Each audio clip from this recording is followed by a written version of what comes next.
Hello everyone.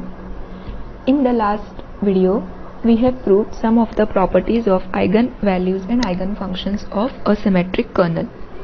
The last property that we proved was if lambda 1 and lambda 2 are the two distinct eigenvalues corresponding to a kernel kx, t, then the corresponding eigenfunctions, suppose they are f1 of x and f2 of x, then f1 of x and f2 of x are orthogonal to each other. That means their inner product is equal to 0. Now this is the third video. Okay, so before watching this video, I want y'all to read the pages 135 till 138 from the integral equations by Ram P. Kanwal. Okay, so from that textbook, I want you all to read the pages 135 till 138. It is not the integral equations part, but some of the functional analysis results which we will use in this lecture as well as in the next video, that is video 4. Those theorems and those results are given there. Okay, so when I write some expression, the reasoning behind that expression will be better understood by you all if you read these pages. Okay, so that is page number 135 till 138. Okay, now to brief you all about this matter, it is nothing but the something called best approximation. Okay, so if you have some set with of orthogonal functions, suppose say phi I of x are the set of orthogonal functions, and we have some function f of x. Okay, then I can write this function f of x as a linear combination of these orthogonal functions. Okay, so it will be summation running over I, linear combination, so some constants ai and phi of I. Okay, and these ai's, in addition to that, they will satisfy this equation, this will be convergent series. Okay, so whatever is this expression, I have written f of x to be equal to this. In fact, it's like approximately equal to this. Okay, and then what we do is f of x, take this on the other side, so it is f minus this series. Okay, and then the norm of this. Okay, so we try to minimize this, then whatever we get here, that is called the error, so we try to minimize this and see to it that this goes to 0. So if this is going to 0, what does that mean? It means that f of x is equal to this series, limit of this series. Okay, so we are trying to write, it is called the best approximation. You all must have already come across all this in the functional analysis paper. Okay, so in this case, what I will need is, I will write the kernel kx, t in the form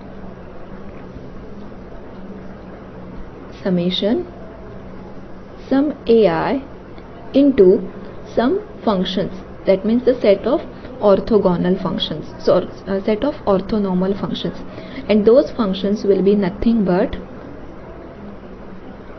u I of lambda of t.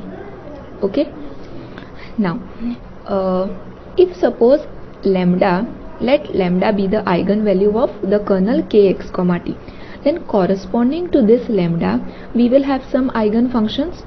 Okay, we have seen that we can get more than one eigenfunctions which are linearly independent. Okay, so suppose say phi 1 of x, phi 2 of x and phi n of x. These are the orthogonal functions corresponding to, these are the eigenfunctions corresponding to eigenvalue lambda. Okay, then I can very well convert this, and these are linearly independent. Okay, so I can easily convert this set to a set of orthonormal functions, and that can be done by using one method from linear algebra, that is Gram-Schmidt orthonormalization process. Okay, so from here I can get the set which I will call it as u1 lambda, okay, then u2 lambda, and so on, that is un of lambda. Okay, here also u1 of lambda, u2 of lambda, un of lambda. I'm saying phi 1 of lambda just to denote that this particular function is an eigenfunction corresponding to eigenvalue lambda, only to convey that we are using the double notation, that is phi 1 lambda. Okay, and accordingly, so this set, linearly independent set, I can form a other orthonormal set by taking some linear combinations of these. Okay, that is by using the Gram-Schmidt orthonormalization process. Okay, so in Gram-Schmidt process, what we do, we basically take the some linear combination of these only. Okay, because again and again we take add and subtract those things, right? Those there is some nice formula for that Gram-Schmidt process, and we take this inner product of phi 1 with u1 or something. Okay, and what is this? This is nothing but a scalar. Okay, so ultimately when we find out these, it comes out to be that they are the some linear combination of these. Okay, and therefore again these will also be the eigenfunctions corresponding to eigenvalue lambda. Okay, so we started with these eigenfunctions corresponding to eigenvalue lambda. By using Gram-Schmidt orthonormalization process, we get this set. Now I am looking at this set, that is the u1 lambda bar, u2 lambda bar, and un lambda bar. Okay, so if you look at this set, then this set is also orthonormal. Okay, now this fact you can prove it by using simple complex analysis. Okay, you can try that on your own. So from here to here we get this is also the orthonormal set. Now we will write the kernel kx comma t as linear combination of these. Okay, that means ui bar of t, ui lambda of t, and linear combination now. So these are the constants ai. Okay, summation will run over I and ai's are particularly defined as integral. These ai's are the Fourier coefficients of kx comma t. Okay, same way here also these ai's are called as Fourier coefficients of the function f of x. Okay, and these have one particular formula. The formula is ai is equal to in this case ai is equal to integral, or basically you can say ai is inner product of f and phi. Okay, it is nothing but these ai's. Okay, if you check your functional analysis you will understand. So in a similar way these ai's are the inner product of kx comma t and this ui. Okay, so it is k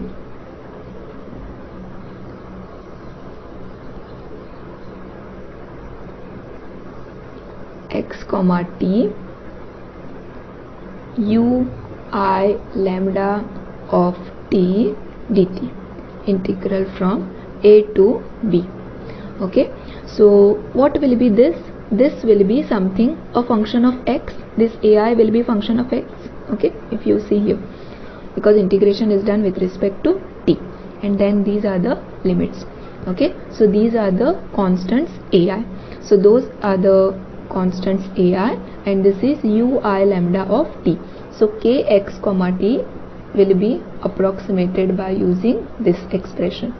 Okay, that is this, and this can be done only because of this best approximation results. Okay, when you study it here, we study it for one variable, okay, but the results remain true also for kx comma t. We will not get involved much in the theory wherein how it exactly works for two variables and all, but just for your reference, you can read those pages from the textbook to understand this, and then you will be able to relate it here. Okay, so I am writing this expression kx comma t to be equal to this for a fixed value of x. Okay, so that is equal to this. So now you can see that this kx comma t is summation ai ui lambda of t bar, and this ai, from this expression it is clear that it will be some function of x. Okay. Now in the next video we will prove two properties of eigenvalues and eigenfunctions. Okay, and at the end we will claim give a result which says that the necessary and sufficient condition for a symmetric L2 kernel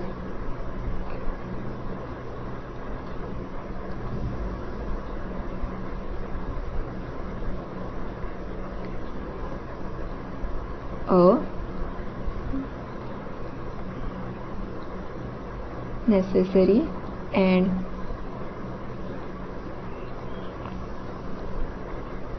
sufficient condition for a symmetric L2 kernel to be degenerate. Degenerate kernel means what? It is also called as a separable kernel. Okay, degenerate, in bracket we can say separable. To be separable is that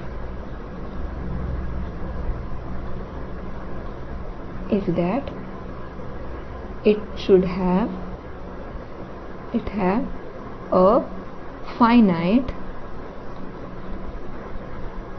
number of eigen values. Okay, so I will not do the complete proof of this. In fact, that proof, the detailed proof is not there for you all, but after looking at after watching the next video 4, you will understand like why we say that this finite word is important here. Okay, and I'll give you all a brief idea of why this result comes into the effect. Okay, so if you observe, just now we have seen that k x comma t, we can approximate this kernel in the form wherein summation ai u I lambda of t bar. Okay, we have written kx comma t as this. Okay, now in this case these eigenfunctions, whatever I have taken, these eigenfunctions were taken corresponding to only one eigenvalue, that is lambda.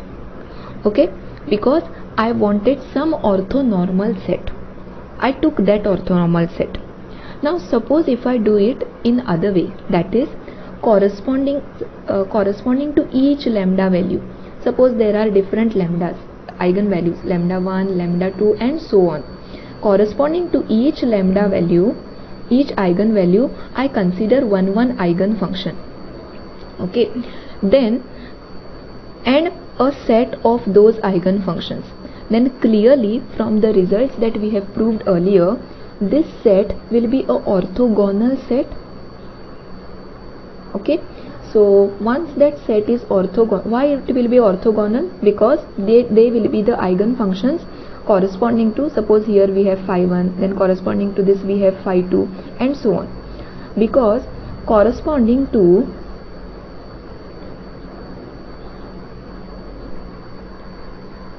each, instead of this I will have to say lambda I. Okay, because corresponding to each eigenvalue, one eigenfunction we consider. Okay, and we already said that two eigenfunctions corresponding to two distinct eigenvalues are orthogonal. So it will tell us that this set is orthogonal. Then it will be linearly independent. Again we can use the Gram-Schmidt orthonormalization process and obtain some functions which are u1, u2, and so on. Okay, then again I can consider u1 bar, u2 bar, and so on. Okay, so in this case, instead of writing, I can write it this way also. So here I will write it as u I of t.